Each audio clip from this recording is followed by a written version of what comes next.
Good evening, ladies and gentlemen, boys and girls, and welcome to the latest episode of the Hard Compound Live. For those of you who don't know, my name's Rich and I run and operate the Hard Compound. We're a one-stop shop for all things motorsport. And we can be found on Facebook, Twitter, Instagram, and YouTube. So search for the Hard Compound on any of those platforms and come and join in the fun. We're here to share a love of motorsport, nothing else, no nonsense, no controversies. No having a go at people. We're just here to share a love of motorsport, as I say. Excuse me. And we cover everything from F1 to IndyCar, NASCAR, bikes, rallying, touring cars from around the world, GT racing, World Endurance Championship, IMSA, and anything else that we can shake a stick at, really. And we do that in the form of 3 written articles every day. These go out on the platforms that I mentioned. At about 9 o'clock in the morning, 2 o'clock in the afternoon, and about 8 p.m. at night, all UK times. So whatever that is where you are. So come and give us a follow.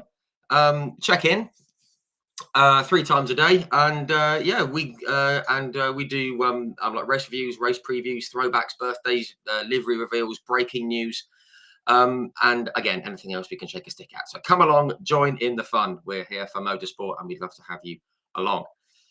In case you haven't noticed, we also do live video interviews just like this one. And just like this one, these go out on our Facebook, our Twitter, and our YouTube. They are automatically saved in the live section on YouTube and the video section on Facebook. So do head into there and check them out. Don't do it just yet, though, because we are going live right now. Just to let you know, we've had some guests, well over 180 guests now. I'm not going to name them all, but we've had everyone from like Mario Andretti and Jackie Ickx through to like David Richards from ProDrive, a lot of the British touring car grid, guys that have raced in Formula One, who have won the Indy 500. You know, guys like Ari Leyendijk and Danny Sullivan and Stefan Johansson, David Brabham, Derek Warwick, Emanuele Pero, Ukyo Katayama, Takuma Sato, Carl Wendlinger, guys like Max Gertz. From the world of GT racing. We spoke with Nick Yaloli a couple of weeks ago, and many more. So come along, join the fun. But as I said, don't go and check them out just yet, because we have got something different for you tonight. We have got a first. I'm completely out of my comfort zone here. Our guest knows what he's talking about. I don't. But we're going to make it work. He is the first artist that we have had. And he is the F1 artist of recent years. You may have seen his works in the form of oil paintings and sculptures and monuments of people like Ayrton Senna and Niki Lauda, James Hunt, Lewis Hamilton, Charles Leclerc, etc., etc. So this is going to be fascinating. I'm looking forward to this. A guy I am a big fan of and his work. So without any further ado, we're going to bring him in right now. Please join me in extending a warm welcome to Mr. Paul Oz. Good evening. How are you doing, Rich? Paul, how are you? Really good. Yeah, really good. Just about over the jet lag from Australia. That was a big trip. It's been quite productive since, mainly because I've been awake at 3-4 in the morning. So it's got loads of work done before anyone else wakes up. But yeah, all good. Yeah, use it while you can. Yeah. Excellent. No, good to hear. Firstly, apologies for the long rambling intro. It gets longer every time. But secondly, thank you very much for coming on and having a chat. We spoke just off air there, and you said you've been up since about 4:30 this morning. So I appreciate you coming on and having a chat this evening. And very grateful to you for sparing your time. No, it's a pleasure. No, thanks for the invite. Amazing. Good stuff. As I said, this is a first. As I said, I'm not an artist. Absolutely not. I think the last thing I did a drawing with, it had Crayola written on the side. So that's about the extent of my art knowledge. But basically, we're going to get to the artwork soon. But there's a bit of a story that I want people to tell about your past and everything. But before we do that, just want to say hello to the folk who are tuning in already. There's approaching nearly 100 of you already. That's very nice. Thank you. I just want to say hello to our good friend Nicky from over near the Nürburgring. Well, Cologne, but he was brought up near the Nürburgring. Good evening, Nicky. Thank you for tuning in as always. Oliver Taylor, good friend of mine, also an artist. Vitolda Marasevska, also an artist. So this is going to be fun. And Sheila Kersley Motorsport, who we've partnered with this year. She is in. Good evening to you all and all the others that are commenting as well. If you have any comments or questions, do put them in the comments section, whichever platform you are using, and we'll work them in. It seems to be working, so we'll work them in as and when they come in. Cool. Awesome. Intro done. Right.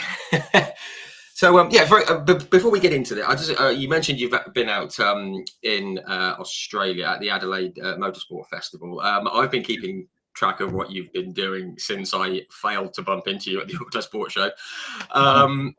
It looked brilliant. The Adelaide Motorsport Festival is one that everyone should get to, surely.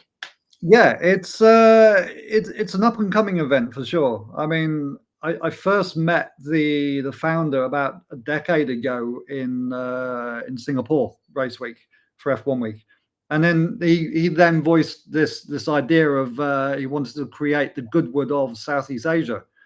So this is like 10, 11 years ago, and he's only gone and bloody done it. Hasn't he just? Phenomenal from a startup event, and they get to use half of what was the old Adelaide F1 circuit to black cars around for 2 days. It's basically what the supercars use, isn't it? The V8 supercar circuit. Yeah, so that's a bit of an improvement on Goodwood, really, because you get to see cars lapping rather than just blasting past you. And it's steadily growing. I mean, the attendance this year was I think 300,000-400,000, something like that, over 2 days. I mean, that is quite a steady growth, isn't it? I mean, yeah. Wow. And then because they position it the week before Melbourne F1, which is obviously clever. I mean, similar reasons why Goodwood and Silverstone are next to each other, because you have the people in the country. It's the only reason why I could justify going there. It's a bloody long trip. Just for one gig, that's quite an investment. Not even monetarily, but time wise. And energy levels wise. Health-wise, incredible. So I'm already looking forward to next year and trying to figure out how to go bigger, because I limited what I'd sent out this year artwork wise. It's expensive shipping and tax reasons, and going all in next year. Fantastic. Looking forward to that.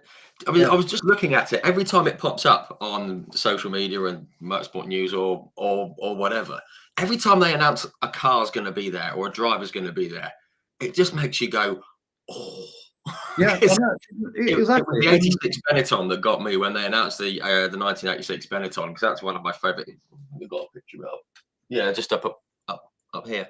Yeah, and then they say who's going to be driving them and who's going to be there, and guys like you are going to to be and it's just like, this is incredible. It's just a shame that it's too many thousand miles away.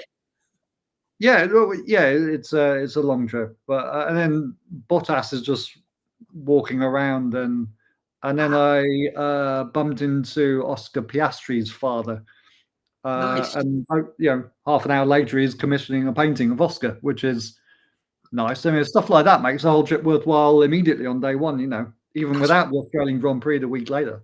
Yeah. It was, a great trip. Yeah, fantastic. And again, we were having a quick chat off air. You were having a chat with a couple of former guests on here, Messrs. Brabham and Johansson, which is, and we were talking about Stefan Johansson. Stefan, if you see this, we love you, honestly. What a legend. That man is one story after another, and they're all hilarious as well. Usually something unfortunate's happened somewhere, or something unprintable. Certainly back in the 90s, some of the with Brabham Boots and him together, telling stories of what F1 was like in the 90s. It's like, wow, incredible. Yeah, because that's sort of my era, the 80s and 90s. Well, exactly. I couldn't remember it as a fan. So then decades later to hear it the other side. I mean, because my first ever Grand Prix was the 1990 British Grand Prix with my father. And I was qualifying that year. Right. Well, on the Saturday. It's another day you missed me. That's it, yeah. 34 years apart. Yeah. And Bootson was second. So then in Adelaide, one evening, he drove me to one of the evening events, a wine thing at Penfolds. and I got Thierry Boutsen driving me. It's like Cool. this is not normal. So what is going on here? I mean, yeah. Again, I was saying before that I think it's great that I've been able to speak to these people, and I've met a couple of them and things like that. But you're there, being driven by them, which is very, very cool. He's a safe driver, weirdly. You wouldn't expect it. I suppose he might drive some of those very nice classic cars that he sells. Maybe he drives those around. He's mellowed a bit.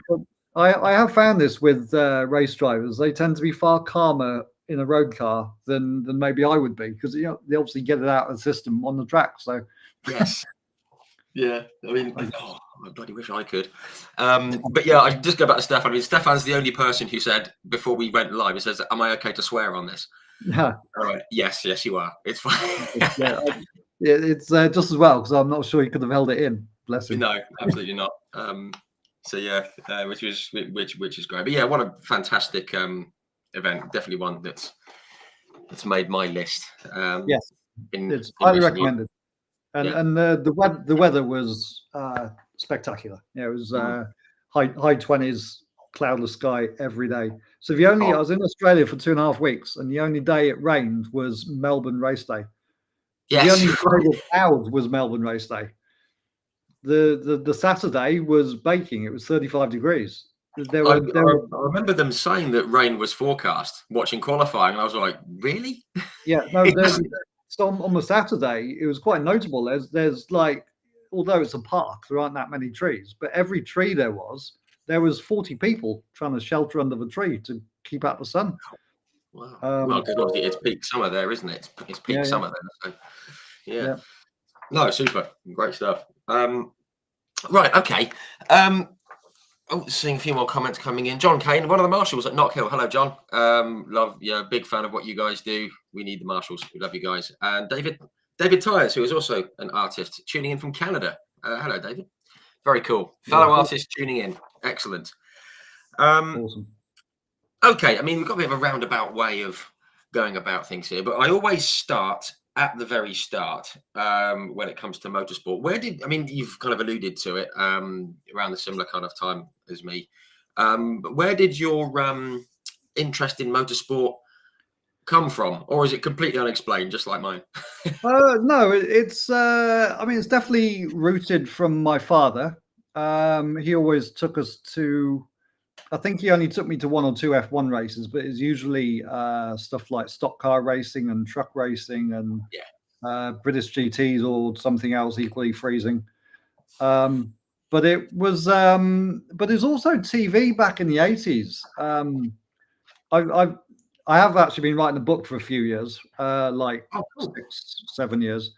And it's one of the things that occurred to me when writing that is that everything cool in the 80s was, black and awesome, like Knight Rider and Airwolf and Street Wolf and the 18 van and the Porsche Chasing Condor Man and all it. I think they've got a lot to answer for. My first memories of Formula One were definitely 85 or 86 because I was 86. Right, exactly. So the reason why I know it's those 2 years is because my first memory is of a black and gold Lotus with the yellow helmet of Ayrton Senna. So it's not because I thought it was an amazing driver. There we go. Exactly. Exactly that. I'll tell you something about that in a minute. So it's not because of a driver that I was appreciating. I was only 9. It's just because it looks so bloody cool. Yeah. And obviously because the TV camera was on him all the time because he was up the front. But that was my love of motorsport right there. And then, as I said, I think it's the fast, shiny black things that all on the telly that cemented that. And I mean, I remember building Tamiya Airfix cars from the house I was in. I was certainly under 11. And I remember doing a JPS, and then I later remember doing Mansell's Red 5. Yep. They're about the only things I ever created with the correct paint job. Everything else I was a radio control car nut as well. Yeah, I've got one over there. Yeah. Right. Yeah. So I've got a couple of Tamiya ready control cars now. They get expensive because you break them every time you use them. But so yeah, it's fairly well traceable. Definitely my now late father. My father died 3 years ago. Oh, sorry. I got into a few F1 races with me when my career took off, which was nice. It's taken behind the curtain a little bit with F1. I didn't get him to Monaco. That's the one regret I have in my life and career, is that I didn't take Dad to Monaco, because that would have been phenomenal. He would have loved it.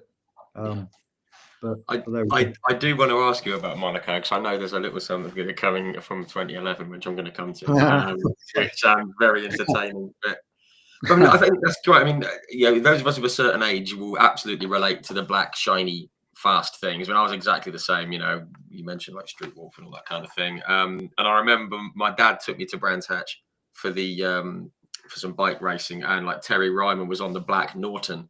Yeah. Like Terry's been on here for a chat, and there's something about something black and fast when you're a kid, isn't it? It's just it just looks good. Certainly in the 80s, that was what it was in the 80s. The one I just mentioned briefly that most people don't remember is in Condor Man and the black Porsches. Because I mean, to me that was everything. It was awesome, wasn't it? It was great. Yeah. Yeah, absolutely right. No, so I mean, obviously the bug bit quite early on. I mean, did you ever consider or trying to have a go at it through karting or through anything else like that, or was it? No, not really. I mean, I did do quite a bit of karting, just messing around. We had a fairly decent kart track, maybe 10 miles from the house, where my teenage years were in Herefordshire. There was one just over the border into Wales, but I loved it. But no, never occurred to me to compete. Perhaps luckily. Yes. Yeah, maybe. But yeah, maybe it's slight sadness. But it's great now to get a chance to. I mean, I've never driven an F1 car. If I've got anything on my bucket list, that is on it. But to get to do stuff, especially with McLaren and Lamborghini, people like that, through work. Yeah. Again, it's one of the biggest advantages of work right now. It's unbelievable experiences like that, stuff that I could never really warrant or even afford myself. But when it's with a brand like Lamborghini or McLaren and you're treated to it, it's mind blowing. It's absolutely mind blowing. Yeah. And I guess you do wonder, how on earth have I got here? And it's fantastic. Look, regularly, and I think that's really important to think, how the bloody hell is this happening? Because as soon as you start believing your own nonsense, I think that's when you've got a problem. Especially in today's world, you need 2 feet on the ground, and my wife's amazing for that. I can't have a diva moment for 1 second. She don't have to say anything. She just has to look at me. It's like, it brings you back down to earth. Yep, sorry. Yeah. That's exactly how it should be. You need someone to keep your feet on the ground, because especially in the last 5-10 years, there are people that blow smoke up my ass, but you got to be able to see the reality in it. Absolutely. And I do think what I do and what I create is cool. Otherwise, I wouldn't have created it. You're not going to see anything that I don't think is awesome. But then that's a different thing to, as I said, believe in your own shit. But but you've got to be careful. You've got to be not careful. You've got to be happy with what you put out. But it's got to be, and which we'll come to, because I'm fascinated by the whole process of it, and I want to come to that for shortly. Excuse me. There's a couple of comments that tie into each other here. Paul Niblet, who I'm sure knows you, he says, when's the book due out? And can myself and Mark Dryberg have that Lambo passenger ride, please? And Mark Dryberg has just commented saying it's been great to watch the start of your journey as well. So Niblet will want me to mention the day that he rescued me, because I So I was trying to say this as quickly as possible. So I was live painting in Monaco, and then there was a pilot's strike that day on Sunday race day. It was a pilot strike, and I had to be back in London for a gig with Chelsea Football Club on the Sunday night. The only plane I could get out from Monaco was at like 10 o'clock in the morning on race day, so I had to miss the race. But landed in Bristol instead of London. And then Mr. Niblett then came to rescue me from the airport and drove me to my event in London. So there you go. Thank you, mate. Good man.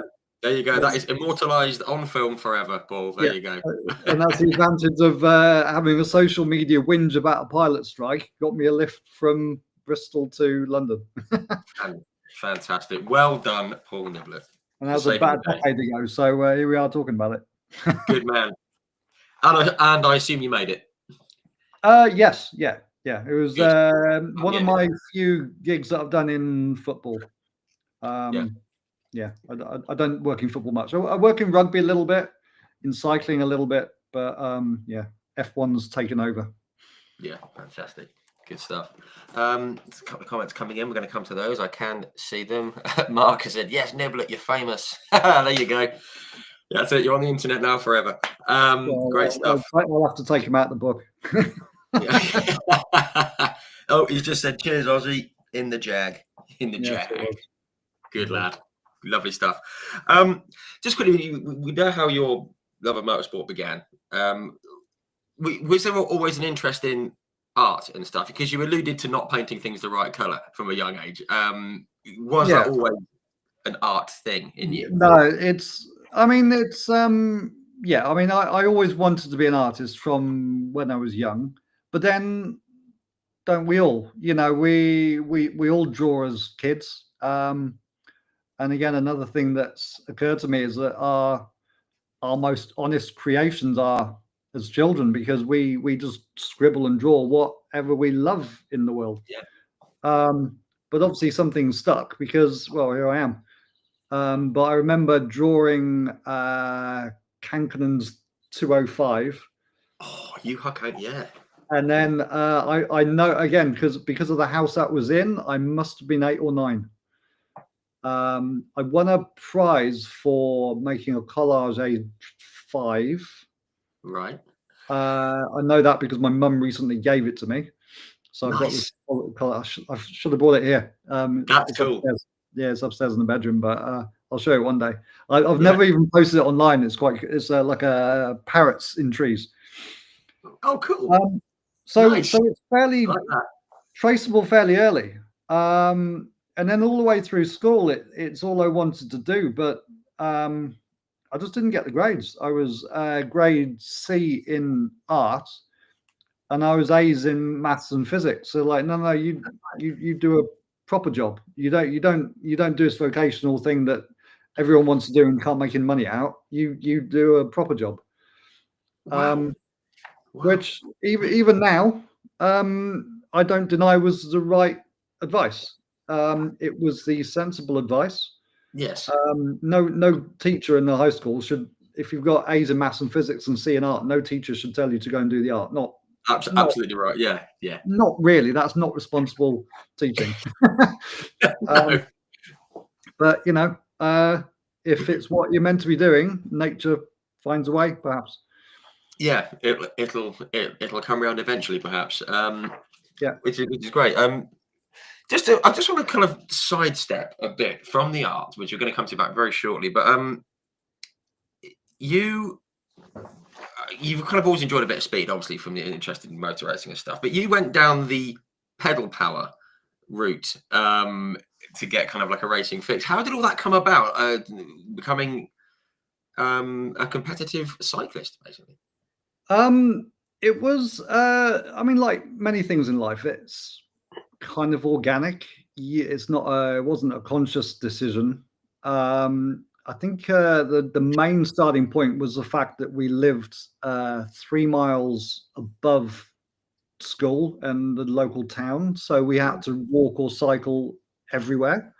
I then had a Saturday paper round, as we all did, I guess. But my paper round was with the numbers I now know, is about 3,000 feet of climbing and about 7 miles every morning.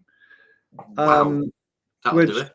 I guess from a 12, 13-year-old, that's a fairly good basis for cardiovascular fitness.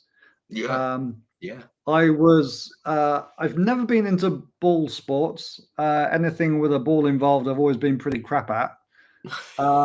So as soon as I got on a bike and started beating everyone, it's like, okay, this is suddenly interesting, because when you're at school and you're crap at football, everyone assumes you're crap at everything, and you kind of go along True. with it because you don't know any better. And then I got on the bike and I could beat everyone in my school, even when I was in the middle part of school. And then I did a charity ride, a 60-mile charity ride, and I was second the first time, and then I won it every year after that. But no, from age 13, I was racing in the evenings at school and at weekends. And then age 16, I did my first national championships. Wow. Didn't do very well, but no, I raced for 28 years, I think. Wow. Wow. 20, 26 years, something like that. But Because that was like road racing. You did a bit of off-road stuff as well. I saw somewhere. You yeah, did a bit. track as well. So I've done road, track, time trial, off-road, every discipline really. Wow. I'll still do a bit, but I haven't raced for 5 or 6 years now. No, not that long. 3 or 4 years. Through COVID, I accidentally got fit again. I mean, the thing is with traveling, with work so much, you can't to be that fit, to be competitive. You have to be training 6 days a week, quite often twice a day. With traveling and work, you can't do that. So through COVID, I accidentally got fit again, and then started racing. And before again, the lockdowns were released, and I could start working again. There was about a year and a half when I got quite fit again, but That's right. Nice. I'm glad I did it. In some respects, I do feel that I wasted a lot of time that I could have used more productively. But then also, I'm not sure you can separate things like that out in life. We're all manifestations of what we've been through. Sport is one of the hardest and starkest lessons you can ever get in life, about suffering and dedication, and what you put in is what you get out. No shortcuts. Accountability. It's some of the best lessons you learn, and so hard that you cannot possibly ignore them. Yeah, absolutely. So in that respect, I think it's made me who I am. So hey, you can't really chastise that. But so when even now, I often have to work 16, 18-hour days, or go 3 days without finding a bed somewhere, and that's still nothing compared to what I used to put myself through out of choice. So it's kind of it kind of comes at you both ways, doesn't it? Through choice and necessity and things like that. So yeah, exactly. Yeah. Just while we're on the racing thing, I did see that you did a bit of motor racing or car stuff. You did the Cannonball Run from New York to LA. If people don't know, it's a very, very famous race, and it's one of those that it's kind of one of those things that doesn't get enough coverage much about it. It's like that and Pikes Peak over here, two things that don't get the coverage. How did that come about, doing the Cannonball Run? And it must have been brilliant. Yeah, it was a random invite from a friend. I agreed to do it. Then, even more randomly, the friend then dropped out, so I wasn't going to be able to do it. And then I bumped into this fairly intriguing guy at an F1 party in 2011, who is called Borden Takchuk. He was one of the interviewers of The Apprentice. On The Apprentice, yeah. The Viglin CEO. And I mentioned this thing. I was going to do the Cannonball Run in 2 weeks' time, but I can't because my mate's dropped out. He's like, "I'll do it. I'll do it with you." I'm like, "Okay, fine." Really? So 2 weeks later, I rock up to Gatwick Airport. He's there, and then we spend 2 weeks in the car together. That's amazing. Wow. I mean, if there's anything that I love more in the world, it's people that just go, "All right, okay, let's have a go. Go on, let's do it," Yeah. and actually follow through with that. It's just it's a beautiful thing. That's fantastic. I mean, and it must have been a great sort of trip, you know, even though you didn't know him that well. I mean, what car was it that you were doing it in? There's a laugh there, Right. and I genuinely don't know the answer to this. So No, I haven't told you any of this yet. No. Right. So first off, sounds really cool. Instantly, Mustang.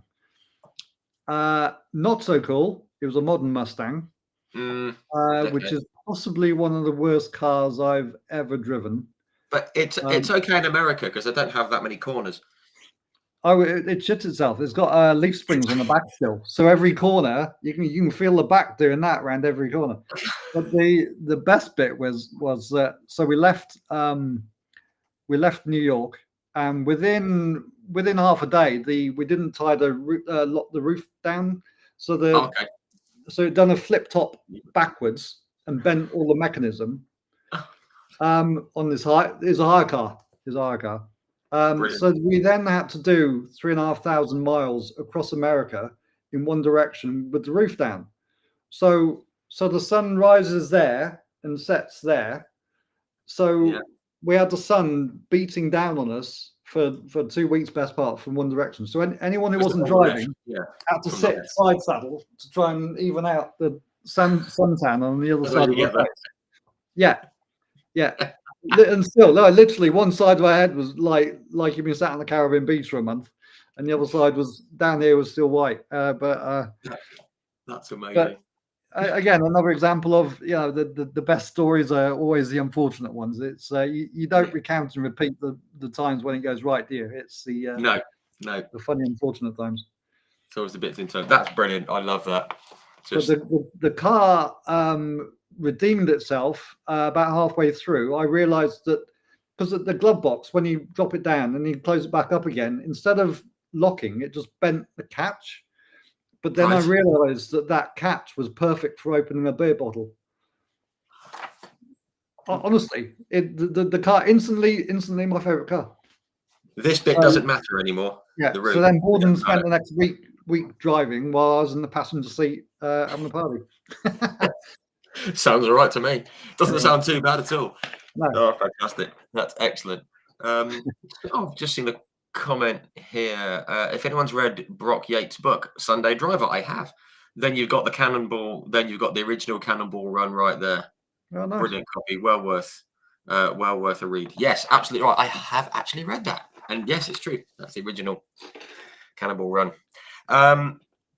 Just one more thing, actually, I want to talk about. And the second part of this is very cool, not the cause of it. Obviously, I did see that your brother had an accident in the mid kind of 90s and suffered a significant kind of injury, which I hope he's okay and all is all right. He's okay.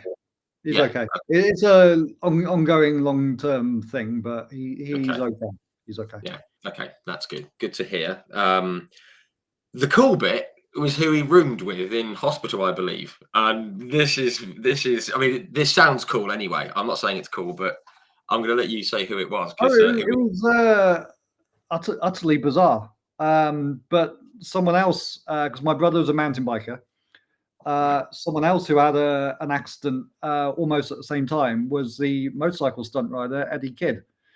And wow. And again, randomly, he had his accident just a few miles from where my brother did. So they both ended up in the same rehab hospital. And because they were both riders of some sort, they stuck them in the room together. So yeah, for at least 6 months. My brother had Eddie Kidd as a roommate. I mean, obviously the circumstances aren't great, but to have Eddie Kidd as a roommate, Yeah, I mean, it was surreal, especially because of the people that came to see him. I mean, my brother was blessed at one point by Yuri Geller, for instance. It's like With how the spoons. someone with a coming out of a coma with severe brain damage is meant to cope with Yuri Geller. I'm not quite sure, but It's bad enough when you're not going through yeah, that. Sorry, Yuri. yeah. Yeah. So No, no, exactly. I always remember like Yuri Geller. If anyone doesn't know Yuri Geller, he's basically a spoon bender, power of the mind, and all that kind of stuff. And basically, I'm in Reading, and I just very quickly on this. He did this thing. He got involved with Reading Football Club back in the mid '90s before they moved to the new stadium. And there was a block of seats, and he said, "I've put an envelope under each of your seats, A3 envelope with A3 paper in it, 3 colours, red, green, and yellow. And I'm going to stand here and I'm going to channel the thoughts, and we're all going to hold up the same color. We're all going to hold up the same color. You're going to reach in, and we're all going to do a mind meld, and it's going to be great." And obviously, everyone just held up whatever color. It was a complete mess, and there was about 7,500 people just laughing at Yuri Geller on the football pitch. Yeah, yeah. Doesn't surprise me. Thoroughly warranted as well. Yeah. Again, actually, one of there was several entertaining moments with my brother. I mean, for one, they used to hold their bars and pretend they were racing at the bottom of the bed. So Eddie with his motorbike bars and my brother's mountain bike bars. But then I was wheeling my brother around the back of the hospital one day to get some fresh air, and Eddie had this real fancy electric wheelchair. So as I'm wheeling my brother around, we find Eddie stranded on some cobbles. And I don't know how long he'd been out there, but again, the one side of his head was bright red. And my brother just wet himself laughing. And there's Eddie going, "Mark, stop laughing, move me, I'm burning." So again, random anecdotes. Yeah. I shouldn't laugh, but that's quite a mental image I've got in my mind's eye now. That's going to stay for a while. Yeah, brilliant. Yeah, still in my mind too. Brilliant. Yeah. Okay. Actually, just quick, we are going to get onto the art in a minute. I promise.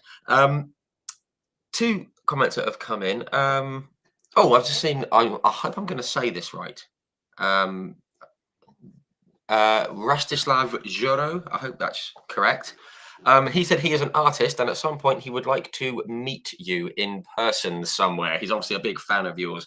So maybe if we could see if you're going to be heading around the world somewhere, if you have an itinerary, see if you can. Yeah, of course.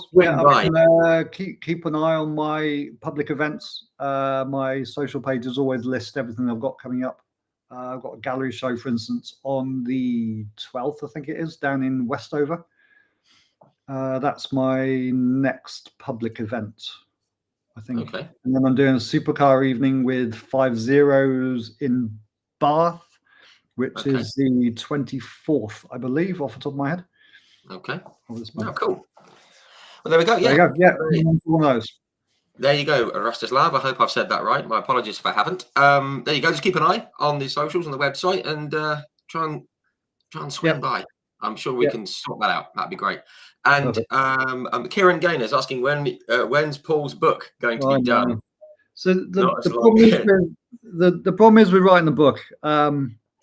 It is, without sounding like it's bullshit, it is quite a cathartic process, and you end up realizing why you're doing what you're doing and how you're doing it, and it actually has changed my perspective on a few things about why I do it. And then starting to read the book back again is like, well, that's now my perspective's changed on the first half of it.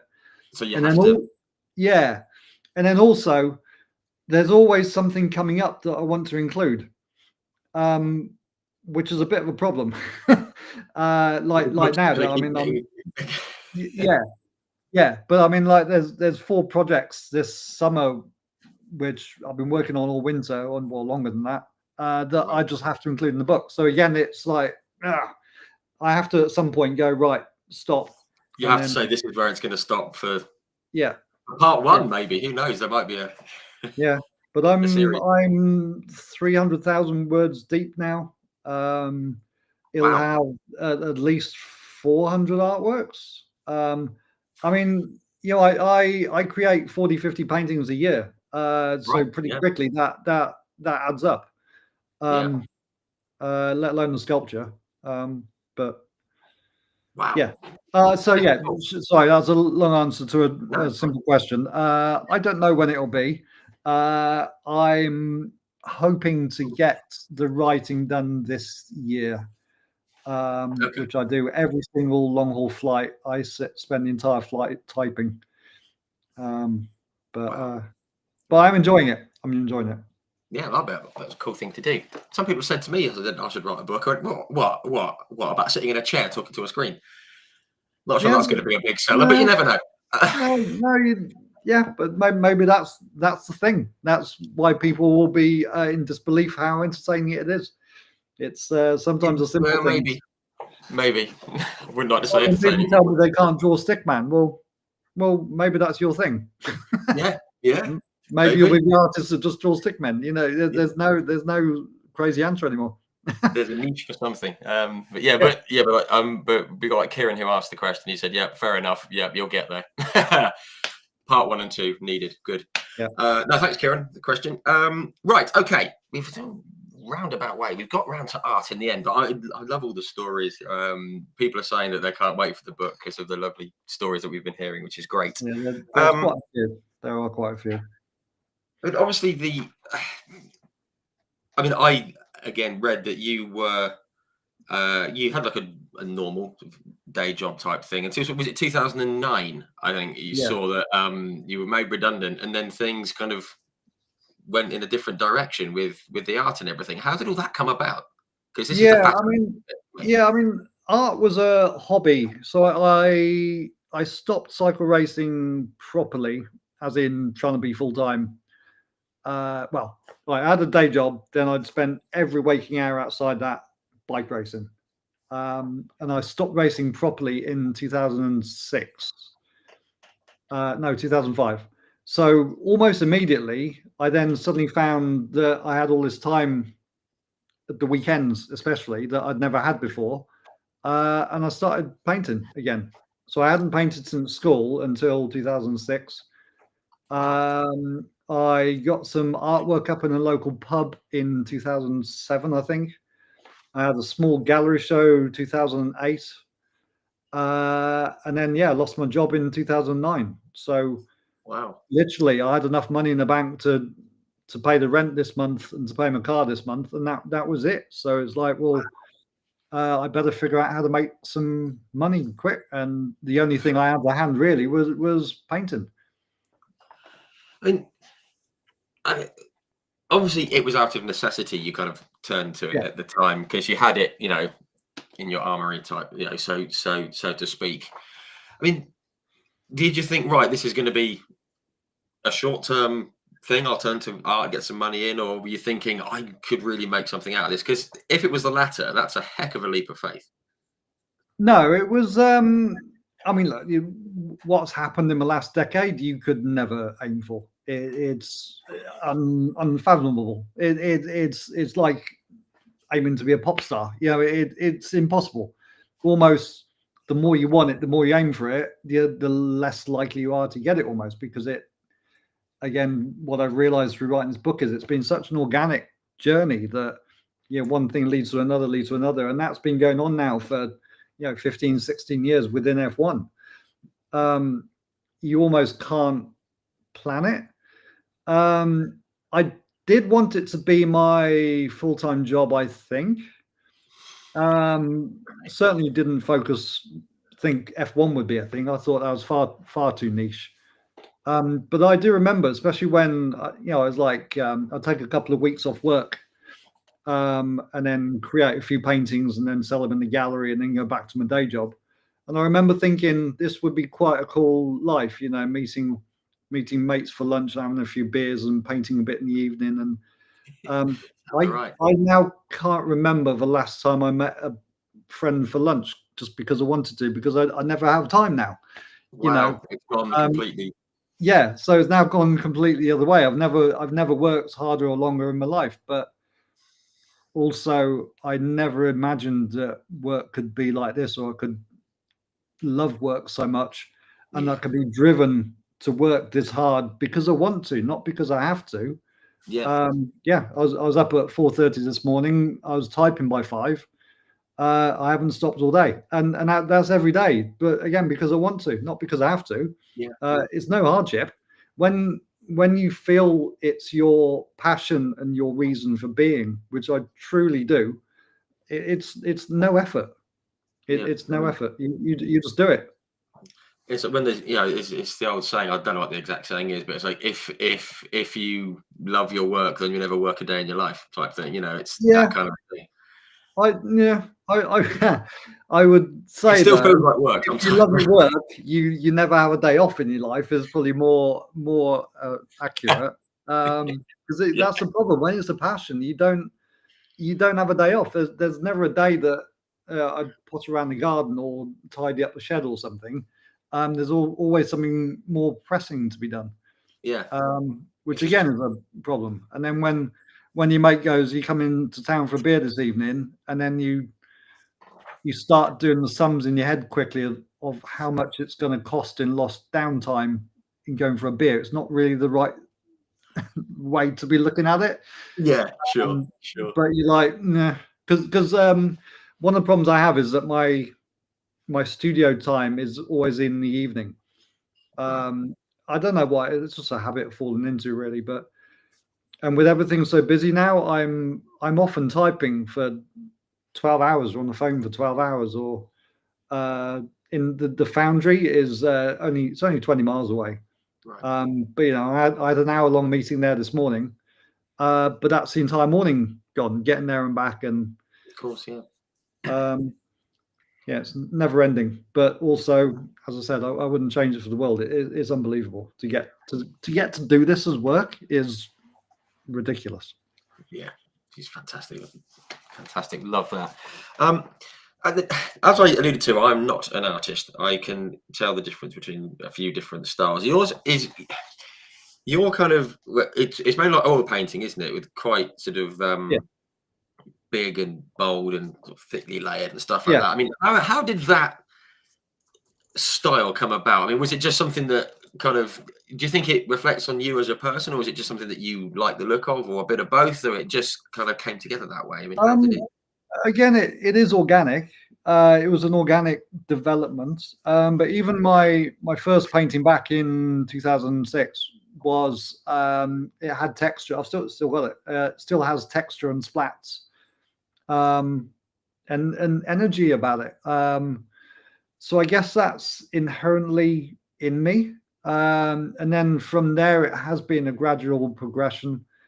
Some of that is accidental, and then some of it is realizing what's worked and what hasn't. But also, when I create a painting, yes, they would be called impressionist or pop art. But fundamentally, I'm trying to paint it as accurately as I can, and it just comes out like that. Right, right. That's me trying to be as accurate as possible. So you could say maybe I'm not very good if that's me trying to paint realistically and it comes out like that. I don't know, but we'll take it. Absolutely, absolutely. And I'm glad that you used the word splat, because I've used the word messy drops. I wanted to use the word splats, but I didn't think the splats would do it justice. But I do love that the extra little bits that are just outside the Yeah, it's all actual about subject. energy and balance to me.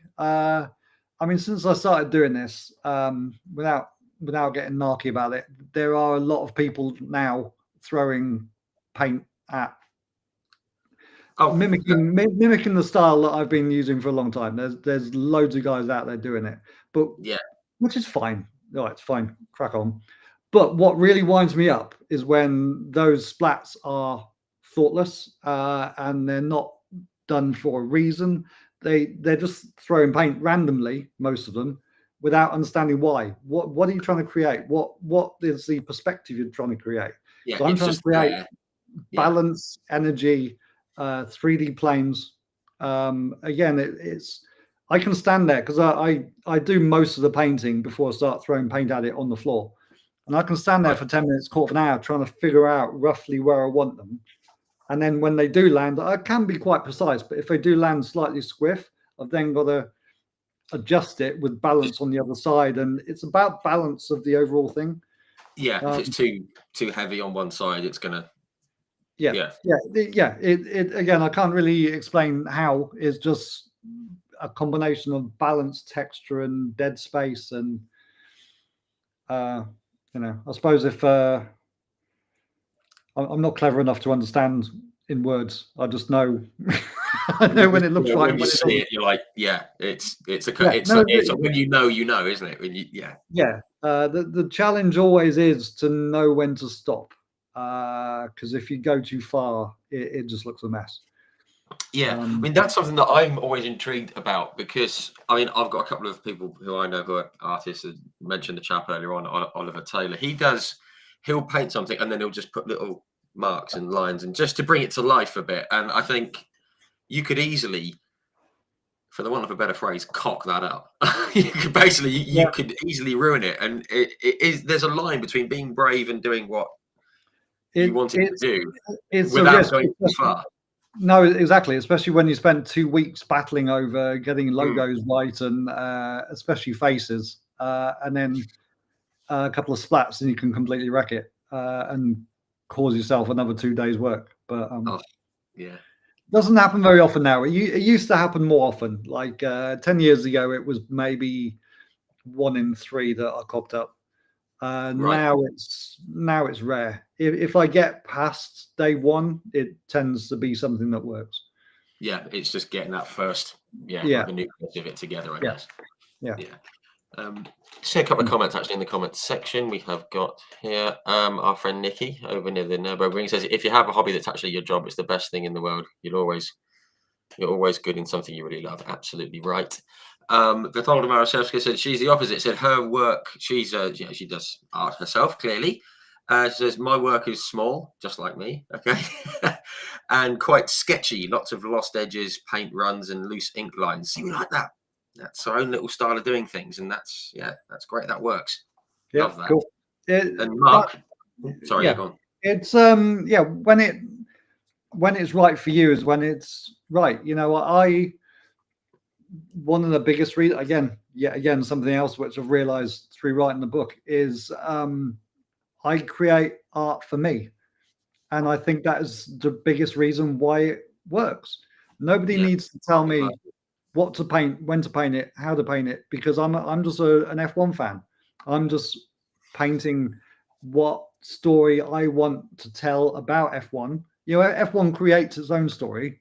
And because I'm a fan, I know what to celebrate and when to celebrate it. If I was faking it, I wouldn't know that, and it wouldn't have worked, because I could have created some paintings and sold them, but you're never going to have a long-term career by being someone who you're not. Yeah, absolutely. I think that's the thing. It's with anything, isn't it? I mean, we have to look out for other people and do things and please other people as well. But at the end of the day, you have to look out for what makes you happy and what you like and what you want to do. And if other people get on board with it, then that's all the better, isn't it? So and at the same time, you're then creating an authentic brand, which again, you can't really create an authentic brand by being anyone apart from yourself. It's that's not how it works. No, absolutely right. Absolutely right. See, Mark Driver has said you can feel the emotion in Paul's art when you look at it in the flesh. Absolutely. On one of my half a dozen trips to your corner of the Autosport show, I'd obviously seen them all online and everything, but I absolutely agree with that. In the flesh, they are terrific. They do just like come to life, and you can see that it's you've put yourself into it, and that I mean, I said I'm not an artist or an art critic, but even I could spot that. And he said that he's got several pieces, from hats to embellished pieces, and a diamond Lewis. Goodness me, a diamond Lewis. That sounds so there's a pulled screen print with it's called diamond dust in the industry, but it's effectively little shards of glass. I hate calling it diamond dust because it's the only way to get galleries to know what you're talking about. But again, it's typical art gallery bullshit. It's just little bit. I hate it. The other thing I really hate, without going off on one, is why artists write their profiles in third person. We all know you wrote it yourself. It says that on your website. I saw that. You said, I'm not doing it. Okay. No, stop it. It's how is that engaging? It's immediately you're fake. If you've written your own profile in third person, immediately you're fake. Yeah, absolutely. Just write it as you. No, I'm with you on that. If you've written it, so you've written it. You know. Exactly. Yes. We got have a quick look here. Oh, Paul Niblet, can you see Yuki on the podium this weekend? I'm not going to answer that. Yeah, he'll be the short one. I was just going to. Can you see him? I thought, crikey, he isn't that short, is he? But, I will say that it was notable in Australia that that RB though that Liam is now in, it's glued to the road. It's incredible. It was noticeably better balanced than many of the other cars. Well, I'd say than anything apart from McLaren. Seeing that on track, it was jaw-dropping. So I don't think it's going to be, just from that visual, I don't think it's going to be long until they unlock some proper speed in that car. Yeah, and I think the devil in all of us would like to see Liam Lawson get above both Red Bulls, wouldn't they? I think it's possible. You know what? Is there anyone taking bets? I'm going to put some money on Lawson beating Yuki this weekend. What? It doesn't look bad, does it? Doesn't look bad, given that second Red Bull's been an absolute dog, isn't it, for the last year or so? Even Perez, I mean, he didn't become a bad driver overnight, but anyway. It's a far bigger story. Bigger subject. Yes. Mark, the colour orange is going to float. Yes, it looks like McLaren are going to do well at Suzuka. We will see. Right, okay. I just want to talk very quickly before we get onto the actual some of your pieces, because I've been through and I've had a look at them and picked out some of my favourites. Because yes, Kieran Gaynor has said, "I'll take that bet, Paul." Yes, there you go. There we go. There you are. People agreeing. I'm sure you'll let me know on Sunday. Sorry. I'm sure you'll all let me know on Sunday. We'll see, won't we? We'll see. It'll be all over the socials. I'd rather invest my spendables in chocolate. Good shout. Yeah, betting on chocolate. I just want to talk about, well, I call them sculptures. On your website, you call them monuments, which I think is a much better thing. Obviously, the art and the painting, as we know, as us laymen know it, came first. When did the sculpture, monuments, clay, bronze, when did all that become a thing in your brain? So again, I think it's inherently in me, because again, looking back to when I was little, again, we all played with Lego and Play-Doh. But to me, even that young, it was a religion. I did nothing but play with Lego and Play-Doh when I was little. And I guess the mindset follows through. I don't think we mentioned. So I studied aerospace engineering for a year. Yes. A year and a half. I didn't pass the course. I didn't complete the studies. But again, I think the mindset comes through with the engineering side. So when I'd been painting for a few years, I've been working with F1 for a few years. How it first started was I met a guy called John that runs a company called Racing Gold. So he makes things like exhaust lamps from Red Bull exhausts, and I was like, "Oh, mate, amazing! Can you teach me how to weld?" And he said, "Well, what's the point teaching you how to weld? I'll do a better job than you. So how about you tell me what you want and I'll weld it for you?" I'm like, "All right, that sounds like a productive idea." And then, so the first sculpture I created for F1 was 2012, and it was a Red Bull, a carbon wrapped bull skull with an exhaust linkage neck and Pirelli rubber horns. And if you search, if you Google search for the Red Bull sculpture, but sculpture spelled SKULL. I'll do that right now. Should be there somewhere. Otherwise, I can link it later. There it is, straight off. There it is. Oh, yes, I do remember seeing that. That is So that wow. was the first sculpture we made together. Immediately, that was shown at Red Bull's Hangar 7 in Salzburg. So that was next to Baumgartner's space capsule. So that was pretty Wow. cool to be Oh, he in was the guy between that jumped on the Baumgartner's edge of space, didn't he? Yeah. That was the guy that Yeah. parachuted from the Yeah. So it was That's in cool. between Baumgartner's capsule and Webber's F1 car, I think it was. It's a pretty good place to be. Yeah. So then we made 5 or 6 of these sculptures in the series, and then how it transpired that I created bronze was, so my photographer studio is on the back of a bronze foundry in Stroud, and he's like, we've invented this mechanism to be able to 3D capture something with a rotating ball of cameras, basically. And then so I'm like, right, okay, so I could 3D capture one of my sculptures, like the Red Bull one. I thought to create a smaller version is where my mindset was going. And then just one night I had the eureka moment, just literally popped in my head that no, hang on, Sang, we can actually make the sculpture from a 3D capture. Rather than 3D capturing the sculpture just to recreate it, we could make the sculpture from the 3D capture.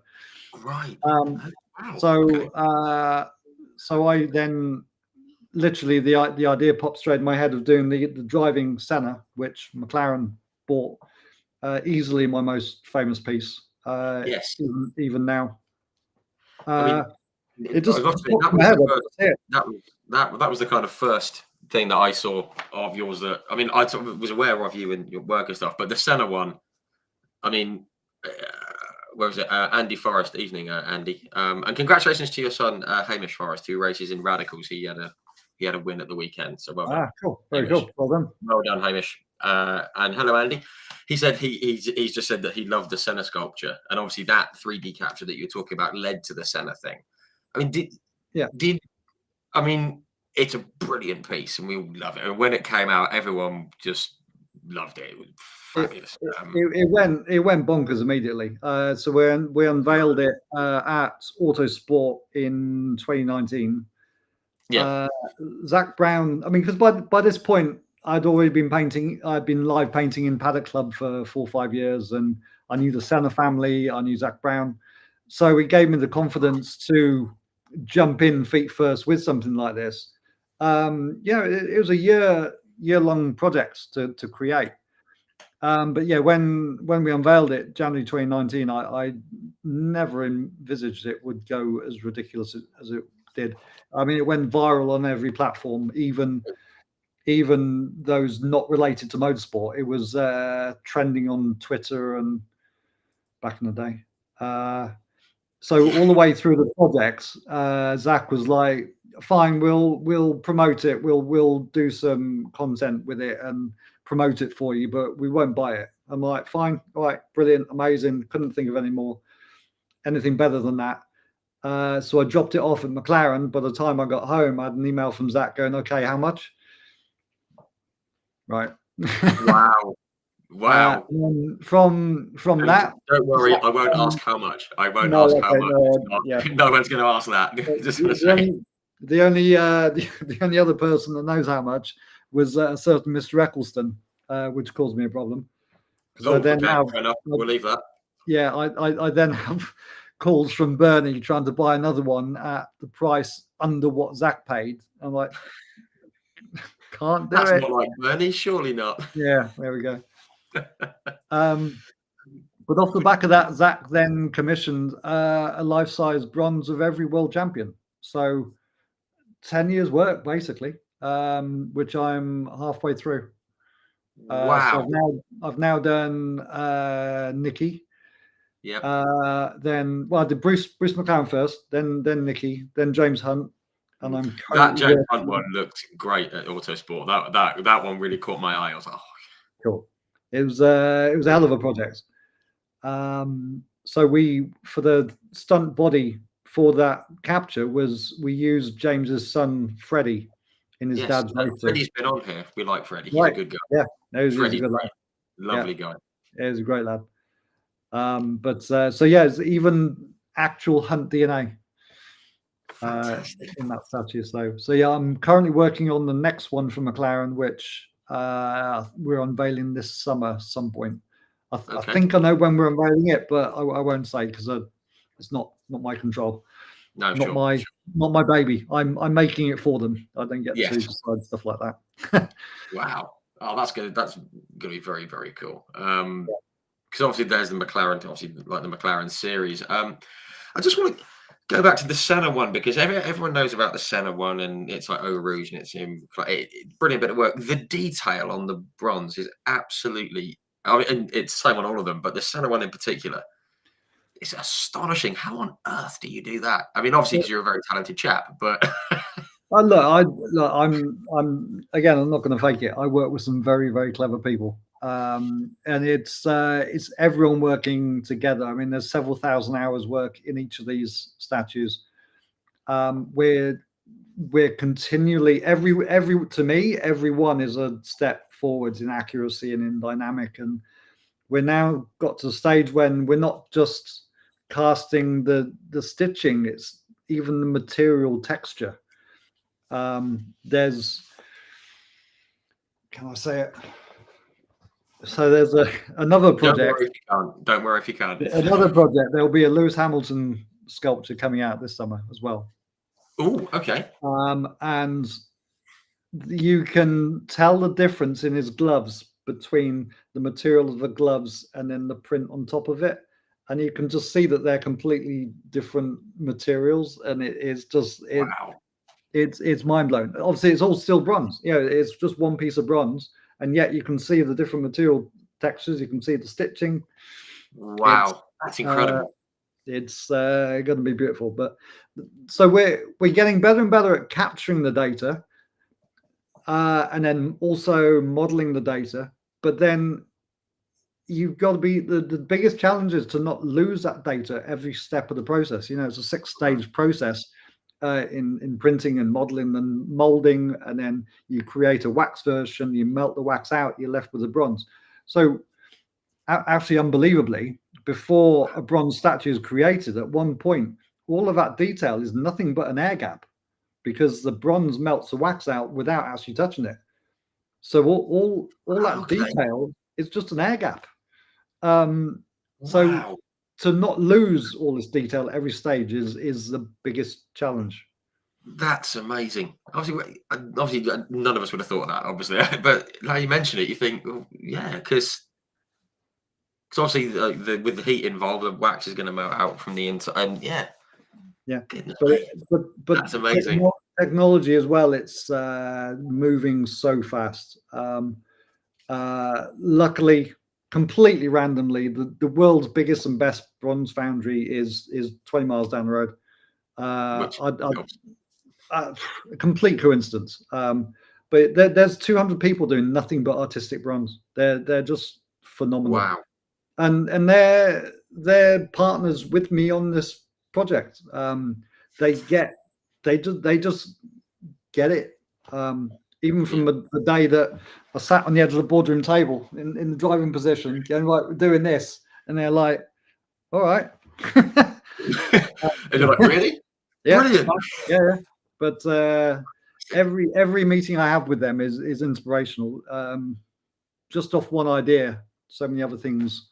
Wow. Again, without talking about stuff that I shouldn't talk about yet. No. There's some really random stuff coming this summer. Like you never gonna.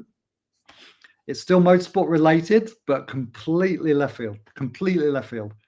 I'm looking You're never gonna predict this. You'll never predict it. So fantastic. Brilliant. Can't wait.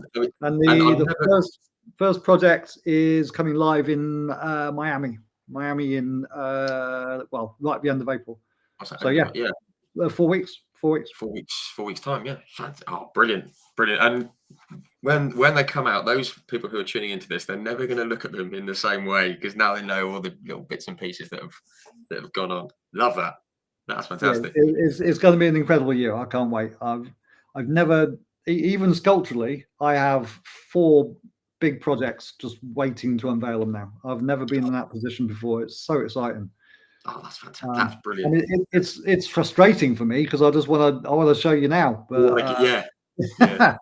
I want to talk about it now. But you know, half the fun is holding that in, and I mean, the toughest one was Niki Lauda because I had that bronze statue finished, and we were gonna unveil it at season testing in February 2020. Right.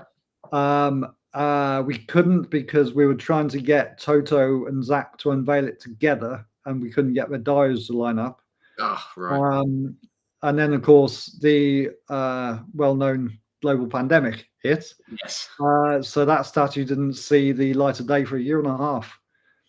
That must have been so difficult to keep. And I can't really talk about it because again, it's McLaren's baby. I can't go, well, fuck it, I'm going to unveil it anyway, because then that would completely wreck my relationship with McLaren, and the whole project would have been the whole deal. Yeah. So in between, we actually started work and finished work and unveiled Bruce McLaren, whilst Niki was still sat waiting for the right time to unveil it. Really, you created the whole. Wow, that's amazing. Wow. That's the thing, isn't it? I mean, I find with this, I mean, obviously, I get quite lucky. I mean, people, touring car teams and GT teams and things, they tell me things 2 or 3 weeks in advance and say, by the way, we've just signed so and so. This is embargoed until 2 weeks on Thursday at 3 p.m. or something. Yeah. And people are going, oh, they're talking about stuff, and you're just sitting there going, no, it's not. It's something. And half of it is brilliant because you think, yeah, great. But half of it is like, but zip, and it's very difficult sometimes. The one person that must happen to all the time, every day, and truly, I believe, knows everything that happens in the paddock is Martin Brundle. I was going to say, was it Brundle? Everybody tells him everything. He must be a gold mine of information, and he can't say anything. he is so discreet, and so sometimes when he mentions something live on air that might possibly be the case, it might be because of this. Personally, I believe it's a nailed-on fact. It's just that you can't say that. And I've got several examples which I won't bother going into, but when I've seen it happen firsthand, when I've been around him when he's been told something, and then to see how that's then implied afterwards, it's fascinating. Very, very skillfully done without betraying any trust. It's sort of opening the bag without letting any cats out, shall we say. It's very clever. Yeah, very, very clever.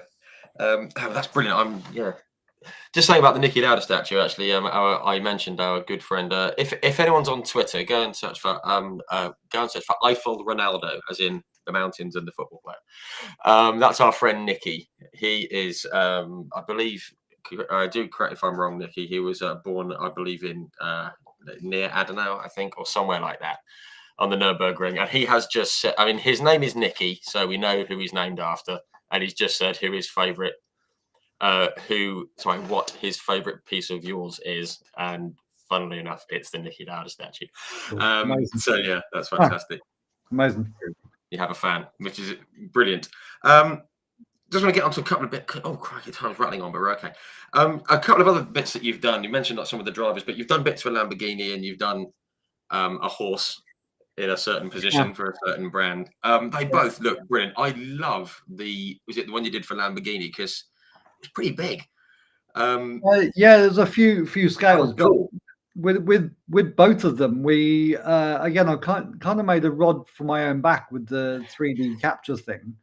But again, it's become my thing now. So for the horse, we got a TV stunt horse who rearing up was his party trick anyway. Right. Over 3 weeks, we got him trained to rear on 1 foot. So he only stood on 1 foot very briefly, but it was enough for us to 3D capture we had to extend the rig so it was 11 feet high because a rearing horse is they're quite large. But it's the dynamic as he unweighted 1 foot and then twisted his whole body to stand on one leg. Even I one of the versions is an 8 foot tall bronze. It's about 300 kilos, and it still balances on one little hoof without being bolted down. It is bolted down, but Very good. Because if a horse struck that balance even momentarily, as long as we recreate it authentically, it should balance as well, and it does. Wow. Mind blowing. And then That's the bull, we took the 3D rig to a farm, and we found an amenable farmer and a friendly 6-month-old bull. Wow. I mean, the Lamborghini bulls, obviously, it's charging is the whole point of it. We were like, right, well, we obviously can't get the bull sprinting through 200 cameras. So what we actually found, the farmer led him in on a rope and then put a bucket of feeds just outside of his reach. And just the fact of trying to reach the feed whilst he's been tethered by a rope, he struck the Lamborghini pose perfectly. So we basically planned this for like 9 or 10 months, and within 30 seconds, the first shot, we got it. He'd done it, and we're like, well, should we do it again anyway, just to make sure.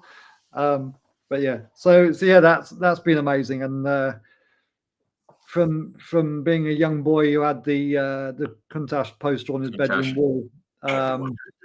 Exactly. It's either the red one or the white one. My brother had the red one and I had the white one. I had the red one. So to go from that to creating a sculpture to stand outside the factory, I mean, that's ridiculous. That's ridiculous. Like dream come true stuff, isn't it? You can't even aim. You can't aim for that because no one else has done it. So, I mean, that's not even a dream. It's just why would you dream that? It'd be unrealistic.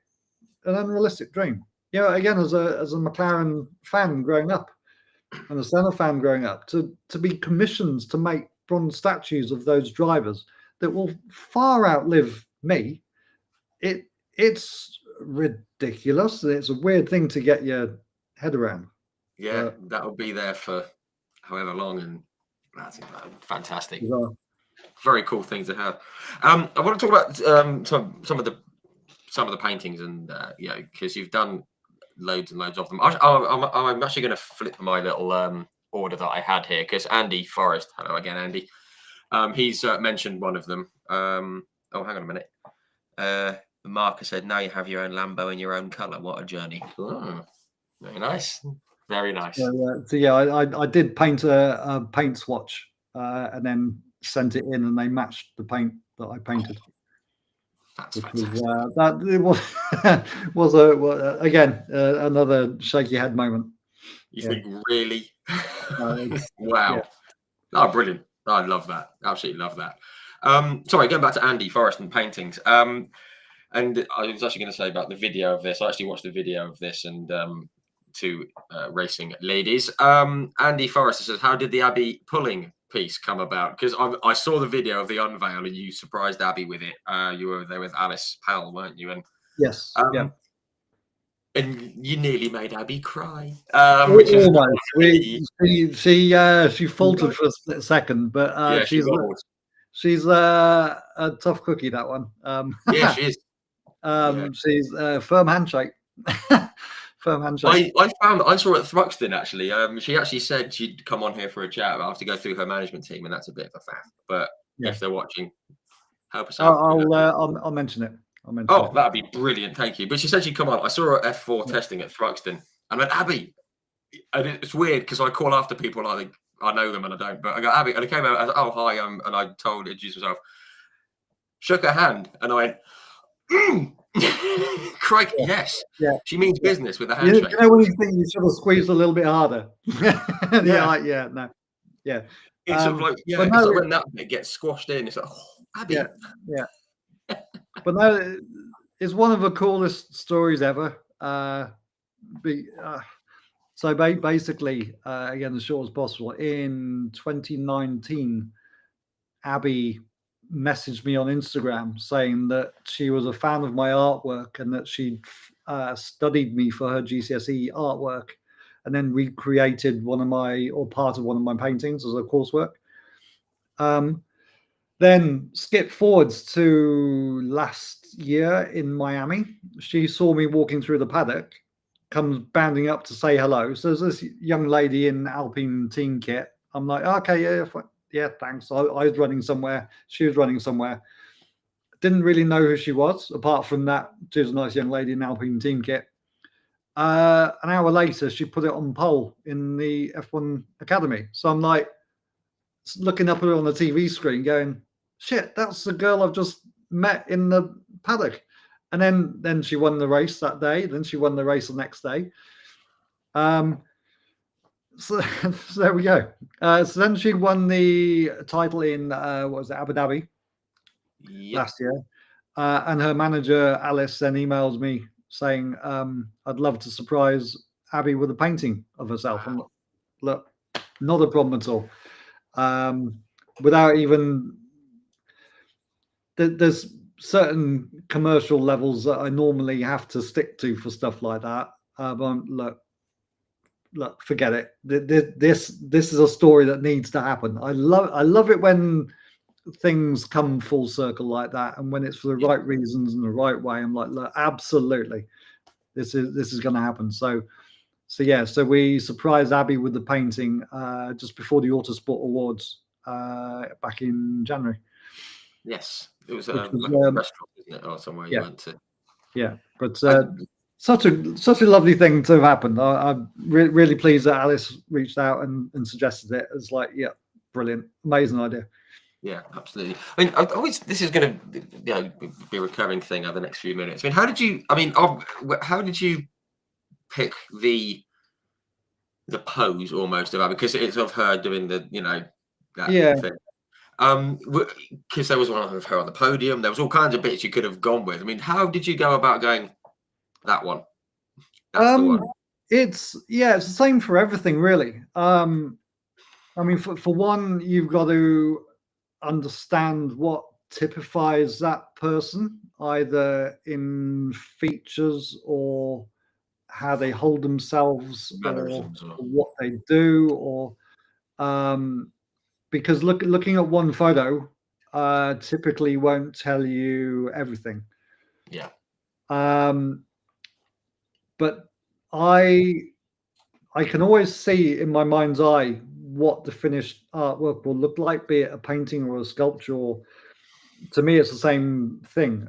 As I have to be able to see it and visualize it first, and then with something like a driver portrait, it will then be spending hours and days trying to look for an image that fits what I can see in my head. What I more often than not do now is I actually create images from joining other images together, so that I create something that's truly unique. Because I do get mimicked quite a lot now. So I want to create something completely unique that nobody else is really going to do unless they've copied me. For one of a basically, yeah. But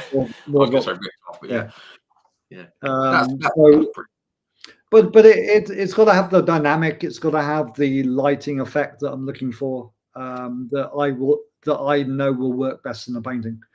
Yeah. If someone just sends me an image of a driver, typically I won't be able to paint from it. I'll go, right, fine, that's what you want to celebrate, then let me find a better image that I know will work better as a painting. Yeah, that's brilliant. I think that's great. I mean, that's sort of what people like me don't understand, because I mean, you can see something and go, right, it's if there's an event that's happened, there's a picture of it, and you think, can you redo this? Yeah, it is. Yeah, typically it's.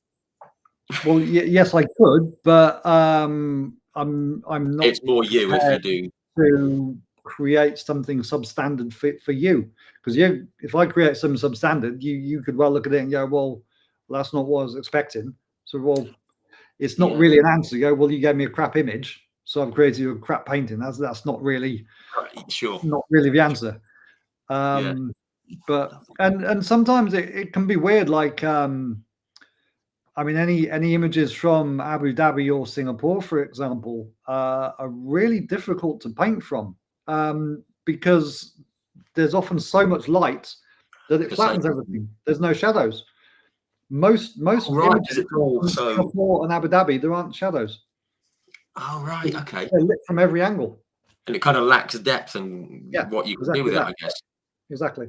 So if you can find the Singapore images, or especially Singapore. Singapore's the craziest lighting. If you can find an image from Singapore, it's rare to find one that I'd like to paint. Wow.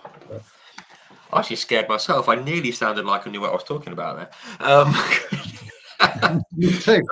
No, I've just been making it up. We'll wing it. It's fine. We'll wing it. I just make it up. I don't know. I don't know what I'm meant to be doing, but I know what works for me. So that's all it has. Yeah, which is the main thing. Yeah. And you know what you can produce on the back of it as well, which is obviously part of it. Now, a big part of some of your paintings is a certain Mr. Hamilton, Lewis Hamilton. You said that you know what you want to celebrate and how and what you want to do. There's been a lot to celebrate with Lewis Hamilton. I mean, I've actually got a list here: 1, 2, 3, 4, 5, 6 or 7 paintings that I've made a note of. There's one with him without the helmet on with the dreadlocks. That one is brilliant. There's him in the Mercedes, kind of like front on with the red halo, and him taking the knee with his one with the trophy on his shoulder, and you got him with the Union Jack, which I think was Silverstone, perhaps. And then the recent one you did with this helmet, and I saw the tone of the yellow was quite difficult to get, and all those things. I mean, there's so many things you can pick to celebrate for Lewis Hamilton, and I mean, I just think it's amazing that you've picked so many different themes, but it's still obviously your work and it's got your stamp on it. And they're all terrific. I was wondering how you went about them in a brief kind of way. Yeah, exactly. I mean, F1 tells its own story, as I said before. Lewis creates his own story, and I just celebrate it. I do try and be agnostic and not be a fan of anyone in particular, although you can see I'm maybe struggling. It's a bit of a giveaway, just a little bit. Just like one. But publicly, I've painted Max every year to celebrate his title as well.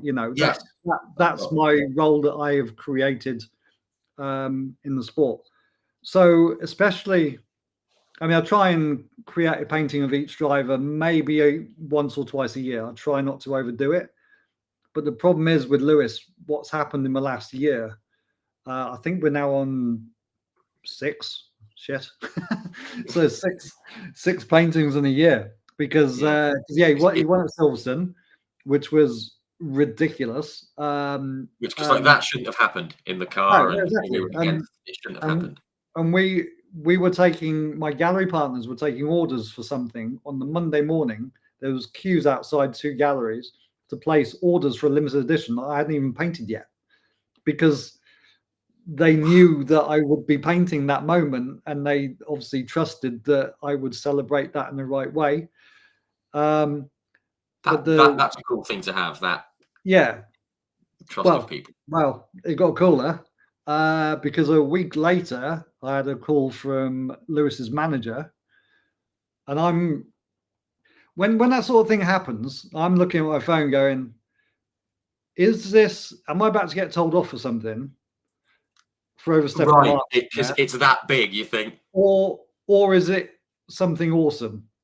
Yeah. And it turned out to be the awesome thing that Lewis wanted to commission me for a thank you goodbye present for Mercedes. So the painting which you mentioned of the red halo, all I was given, the only remit I was given was to celebrate the car rather than him, because he wanted to gift it to the team. Right. So I chose to then go back to Monaco 2019, when it's a day after Niki Lauda died, and they used that red halo to celebrate Niki. So again, it comes back to being a fan. That was a lovely story for me. That was incidentally the same day that Zach Brown pulled me into a meeting in Monaco in the McLaren motorhome. Go, can we do a Nicky bronze? The day after he died. So again, for my story, that's it. All comes back around to that same day and celebrating someone as incredible as Nicky Lauda. You know, it was and then tying that into the message with Mercedes.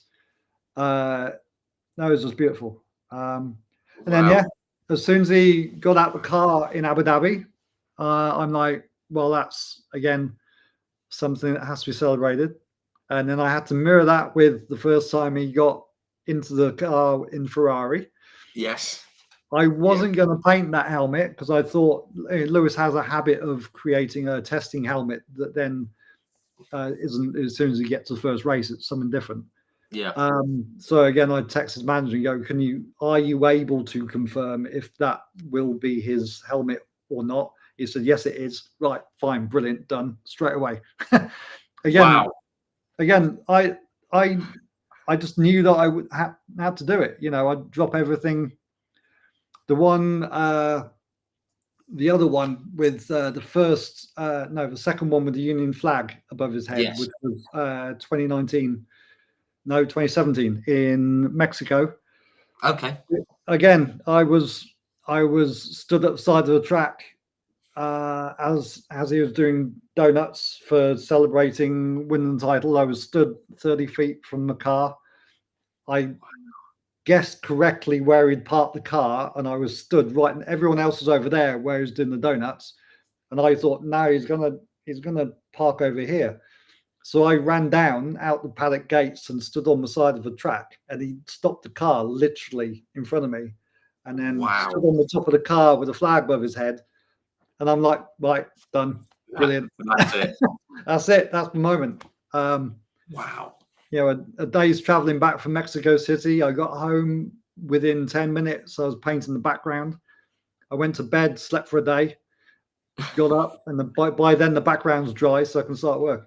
I just love diving into moments like that when it's raw and immediate, and that sort of thing happens all the time now. And it's without sounding sappy, it's a beautiful thing. It's my favorite part of my job is I don't know what I'm going to have to paint tomorrow. But when you see it, it's obvious. It's immediate. And quite often I do drop absolutely everything and go, no, that can wait. I'm doing this. That's fantastic. That must be a great feeling as well when you because you're obviously watching things and seeing things unfold, and then when you get that moment, you go, "That's it," and it's just there. Oh yeah, it must be a great feeling. It makes my job easy. Seriously, it makes my job easy because I can immediately see what I have to create, and then the only challenge is then to get out what's in my head, what I can see in my head. Wow. That must be a cool thing because obviously only you can see it in your head, and then getting out there in your style. I mean, one thing I did want to touch on. You said that there was, you said that it's great if something looks nice, but what's important is eliciting human emotion, and that's a tricky thing to do when there's something that's in your mind's eye to get it out there to get everyone to see what you see, or get their own version of what you see and do it in your way. Well, cool to do. See that's another thing. I don't even think you meant it, but your version of what I see is the important thing. It's not what I see in an artwork. It's what I can see in an artwork. What I've created is one thing, but the important thing is how you see it. What you see in it. That's an accident. There's one of them. The one that always strikes me is now and again I paint things like champagne bottles. So just a still life of a champagne bottle, and then I get loads of amazing messages going, "That was the bottle that we had at my wedding," or "It was my late father's favorite drink." And wow, I just painted it because well, sometimes it's commissioned it, or just because I thought it was a cool bottle, or the publisher asked for it. And then I get these stories of how much this thing means to them, which I could never have ever guessed or known before. Wow. And the power of that is mind blowing. How it can mean something completely different to you that it does to me. And they're both right. Yeah, that's amazing. I want to come back to one other painting of yours on the motorsport world in just a second, but one that I did see is, obviously you do a lot of things for films and all these other things, and it always makes me smile, is when you do ones of Lego men. Because everyone played with Lego as a kid, or certainly of a certain age, and you've just done so many little different ones and in different, colors, and just in different what's the word, like different, like poses, or different orientations and poses and everything. Yeah. But every time we look at one, just on my own experience, every time I see one of those, it just takes me back to a moment when I was a kid, I don't know, on my grandparents' floor in their bungalow playing with this, because they had a green Lego man and I didn't have one at home, or whatever it might be. And it just sparks little things in your brain, and that's a very, very cool thing. No, it's beautiful, and especially when kids are interested. And like I've done a Lego interpretation of Ayrton Senna, for instance. Incidentally, 4 years before Lego did a Lego Ayrton Senna. But anyway, that's a different story. But when the father likes it because he's a middle-aged man that loves Ayrton Senna, and then the kid likes it because it's a Lego man smiling at him. Again, two different reasons, but the Lego pieces, randomly, they're one of the trickiest things ever to paint, because you know inherently the proportions of a Lego man. You know exactly how wide his eyes are apart. If I get that slightly wrong, you're going to know. Everybody's going to know. And they're going to be on it, yeah. So they are incredibly tricky to paint at. You know exactly the curve of his butt and the line down his leg. You know it inherently. Right. Yeah. And I guess that's not the easier bit of painting from the mind's eye, but it's kind of less tricky, isn't it? It's like, well, this is what I've seen. Yeah. It doesn't matter what you see. Whereas everyone knows it, it's tricky.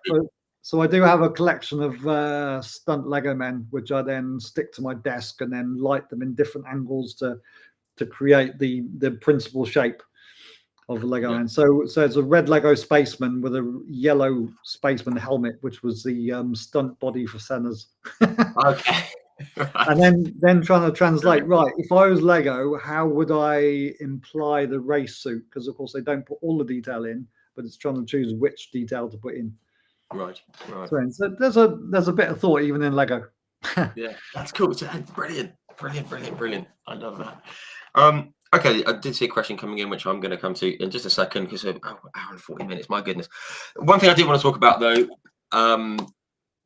we kind of started this segment with the Ayrton Senna bronze. I'd like to finish it with the Ayrton Senna picture from, was it 93? Kind of like the close-up of Ayrton's face, which I guess is kind of tricky, because obviously if there's a painting where there's a subject and a few paint splats and a few bits and pieces, but the Ayrton one was so close up, everyone can see everything. And it's one of those that from a distance you go, that's very obviously Ayrton Senna. When you get closer up, and I think, how has he done that? Because it just looks... Yeah, well, there's no way that I could do it. I just thought it was a terrific piece. I thought it was absolutely terrific. One of my favorite comments ever years ago now was that someone said it just looks like porridge close up, and then a photo from the back. I'm like, I actually quite like that. That's pretty cool, because close up, and I mean this in the nicest possible way, it doesn't look. It doesn't look like. I mean, all you can see is there. I used to have to walk forwards and backwards a lot. I'm so glad you said that. Thank God. No, some of it's by design, you know. Like I say, I figure out what works and what doesn't, and then you do what does work on purpose, you know. Yeah. But I used to walk forwards and backwards a lot, but now I can just see it close up. Really, it's I don't know, just practice. A couple of decades practice will do that. Yes, I guess you'll get there in the end. But I mean, folks, if you want to go onto Paul's website, just find it and find the Santa one. I think it's absolutely terrific. It's a great piece. As I said, I'll just drop that. I'm not an artist, but I know what I like, and that's very, very good. Very, very cool. Just quickly, I did see a question. Simon Steele, sorry, Simon, I missed your comment about 10 minutes or so ago. When we were talking about Niki Lauda, he said, how long did it take you to make the Niki Lauda sculpture? Not with the waiting game at the end, but he was wondering how long that kind of thing takes. 10 or 11 months. Which half of that project is digital and a third of it's digital and 2/3 physical, I would say. Wow, that's pretty cool. That's cool. We're getting better. Technology is getting sharper and sharper all the time. But instead of getting quicker, we're making them better, I think. Stuff recently has actually taken longer. Even with everything moving forwards, things are taking longer rather than quicker. But but it's got to be right. It's same with the painting, same with the sculpture. I keep going until it's right. It has to be right. When I'm making effigies of some of the most incredible people that the planet's ever seen, so all I can do is do my utmost to do them justice. Yeah, absolutely. It's an honor to be tasked with creating this. But I mean, Bruce McLaren's probably the biggest one. I mean, it's the only statue I know of Bruce McLaren, and it's mine. It's cool. Ridiculous. To have that kind of responsibility. It's incredibly daunting, but incredible when you pull it off. I was just going to say, I mean, that kind of the fact that it's daunting must double the reward when it comes out and you know it's right and you think that's it. Fantastic. Speaking about what it means to people, things like that. We are winding down, folks. Mark Drober said he mentioned this earlier, just to touch on the meanings behind it. The pink, like Jensen. The pink Jensen one that you did, and we all know what that was all about with his father and everything. And so you can feel it in the painting, and like that there's a big responsibility with it, but it's terrific when it's done. Yeah. And like I say, when Jensen's PA emailed me to say he wants to buy it again, I was like, okay, that wasn't why I did it. Again, I was painting it for me. The Jensen loved it that much that he wants to buy it, and then it was even his Christmas card. We've got one up there. We've got a Christmas card from Jensen with my artwork on the front of it. Oh, that's fantastic. Again, mind blown. Yeah, amazing stuff. That's very cool. And that's the thing, you do things for you and then see where it goes. I guess that's the thing, isn't it? Okay, just another couple of bits. Simon Steele again. He said, which other motorsport artists does Paul admire? That's a good question. Are there any that you think? Yeah, I look at far less motorsport art than you might imagine I do. Would be the first thing I'll say. Unless it's my own show, I don't really look at much else, because one of the reasons is I don't want to get waylaid. I don't want to get influenced by someone else's work. I know what I'm doing and why I'm doing it, and I love what I'm doing. I don't want to consciously or subconsciously get dragged into a style that's not my own. I have some friends in the industry, not many. I don't think I'm an artist by design, maybe. But in answer to the question, there is one guy called Manu Campa, who is a Spanish lad who I've shown with a couple of times recently in the States. I really respect his work, mainly because it's something that I couldn't do. So that's the secret for me, is to look at an artwork and go, how the bloody hell did he do that? That to me then gets my fascination. Yes. I don't have my own work on the wall because I know how it was created. It's to me, it's a process. It's not magic. It's a process. So yeah, Manu's a good friend of mine whose work I really respect. Yeah, Manu Camper. Yeah, love that. We'll have to go and check him out. That's cool. You know, when you see someone doing something that you can't do, and that is. Yeah, that's because that's why I think it's probably why you like what you like in artwork is when you look at it and go, how the hell has he done that? Well, that's like all artwork with me. Top terrible. Yeah. No, I bet there's stuff that you go, well, that looks simple, or I could probably do that. Maybe. Anyway. Yeah. No, cool. Okay, one thing. Oh, no, this is very nice. Look, there's a lady called Jan who's just sent a message. Yeah, so I think it's past my mother's bedtime. Night, Mum. Yes, she has just said. She said Paul's animal paintings for Bristol Zoo are amazing from his mum. I love that. That's lovely. That was a cool show. Show.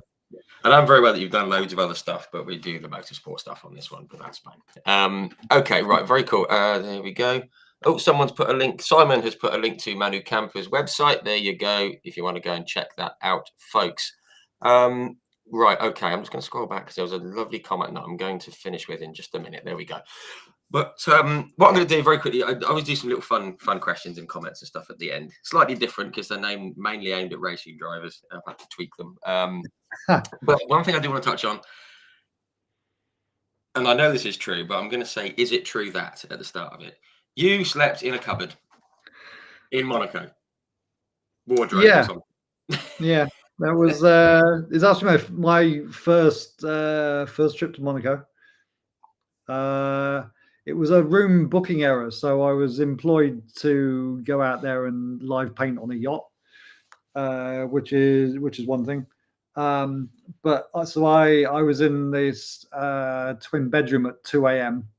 when another couple then walk into the room, and I'm like, okay. They're like, no, you're fine. Look, you might be fine. I'm not fine in this scenario. Yeah, this is not. Yeah. So I don't know what was going on there, especially knowing now who they were. But anyway, we'll skip that. Fair enough. Right. one for the book. Fine. So I then went to stay with the guy who actually employed me to be there. I knew he had an apartment. And just off the sitting room was a walk-in wardrobe. So so I took the sofa cushions and put them in the bottom of the wardrobe, and I slept in that walk-in wardrobe for a week, which was the glamour of Monaco. Well, look, so Monaco especially, something ridiculous like that happens every trip. It's one of the most bizarre, surreal, incredible places you can ever go to, and it's especially in the pressure of an F1 week. Yeah. Wow. Always tremendous. Random. Love it. That's tremendous. I love that. Okay, just quick. I always ask this to drivers as well, but I'll ask it to you as well. I think you know the answer to this. Did you have a favourite driver growing up, and is there one you particularly admire now? Yeah, Senna was everything.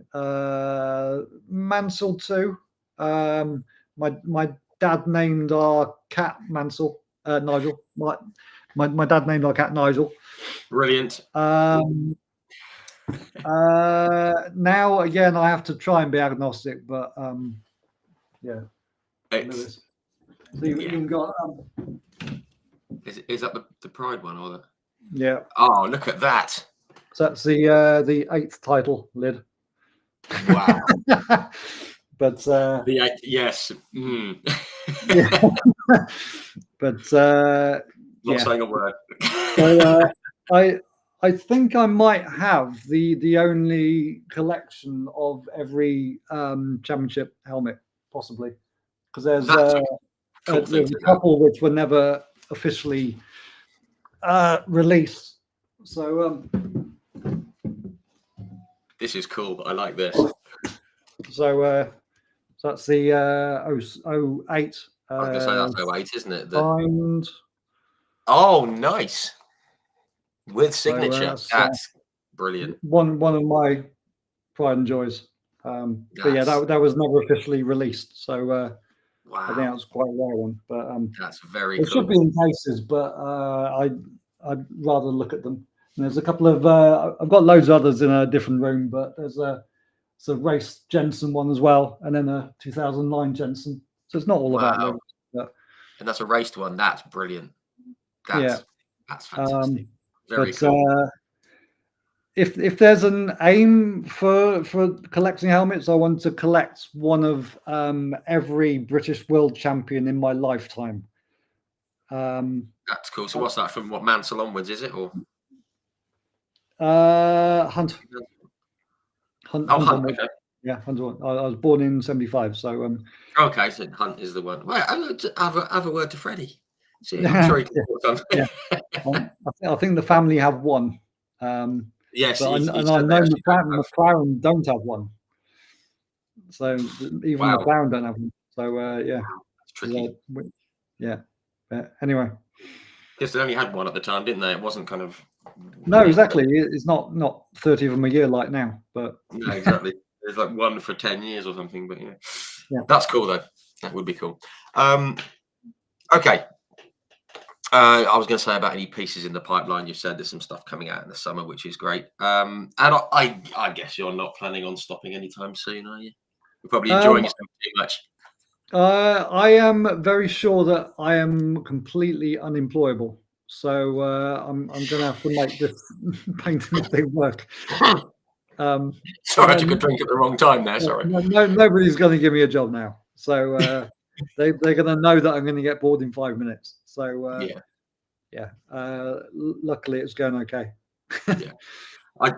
That feels like an understatement. It feels like it's going very, very nicely, yeah, which is great. Oh, someone has just said we could contact Lord Hesketh about a James Hunt thing. Oh, Yeah. Lord Hesketh is on Instagram, isn't he? There's a weird sentence.